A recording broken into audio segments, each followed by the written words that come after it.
سورہ بقرہ کی آخری 2 آیات کی تلاوت اور فضیلت۔ رسول اللہ صلی اللہ علیہ وسلم کو معراج کی رات جو 3 چیزیں ملیں ان میں سے ایک سورہ بقرہ کی آخری 2 آیات بھی ہیں۔ رسول اللہ صلی اللہ علیہ وسلم نے فرمایا، جس شخص نے سورہ بقرہ کی آخری 2 آیات رات کو پڑھی تو وہ اس کے لیے کافی ہو جائیں گی۔ ایک دن حضرت جبرائیل علیہ السلام نبی کریم صلی اللہ علیہ وسلم کے پاس بیٹھے ہوئے تھے تو اچانک انہوں نے اوپر ایک زوردار آواز سنی تو اپنا سر آسمان کی طرف اٹھایا اور عرض کیا کہ یا رسول اللہ صلی اللہ علیہ وسلم، آج آسمان کا ایک ایسا دروازہ کھولا گیا ہے کہ جو آج سے پہلے کبھی نہیں کھلا، اور اس میں سے ایک فرشتہ نازل ہوا ہے جو آج سے پہلے کبھی بھی دنیا میں نازل نہیں ہوا۔ پھر اس فرشتے نے اللہ کے محبوب صلی اللہ علیہ وسلم کی خدمت میں سلام عرض کیا، اور سلام عرض کرنے کے بعد اس نے کہا کہ اے اللہ کے محبوب صلی اللہ علیہ وسلم، میں آپ کو اللہ تعالیٰ کی طرف سے 2 نوروں کی بشارت دیتا ہوں جو آپ سے پہلے کسی پیغمبر کو عطا نہیں ہوئی۔ پہلی سورہ فاتحہ اور دوسری سورہ بقرہ کی آخری 2 آیات۔ رسول اللہ صلی اللہ علیہ وسلم نے فرمایا کہ سورہ بقرہ کی آخری 2 آیتیں آمن الرسول سے لے کر ختم سورت تک ایسی ہیں کہ جس گھر میں 3 رات تک پڑھی جائیں شیطان اس کے قریب نہیں آئے گا۔ رسول اللہ صلی اللہ علیہ وسلم نے فرمایا کہ اللہ تعالیٰ نے سورہ بقرہ کو ایسی 2 آیتوں پر ختم فرمایا ہے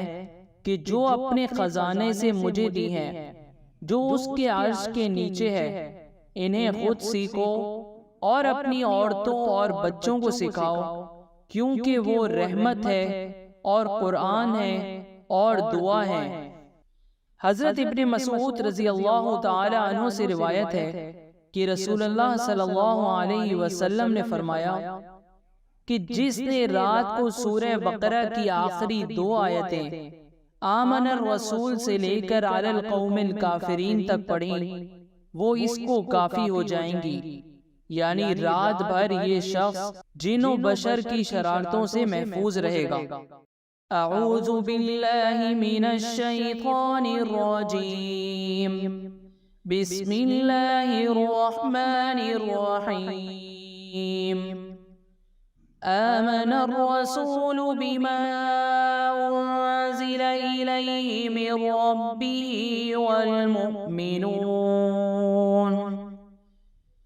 كل آمن بالله وملائكته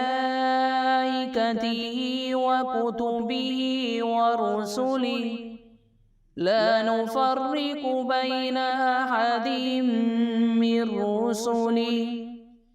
وقالوا سمعنا وأطعنا غفرانك ربنا وإليك المصير۔ لا يكلف الله نفسا إلا وسعها لها ما كسبت وعليها ما اكتسبت ربنا لا تؤاخذنا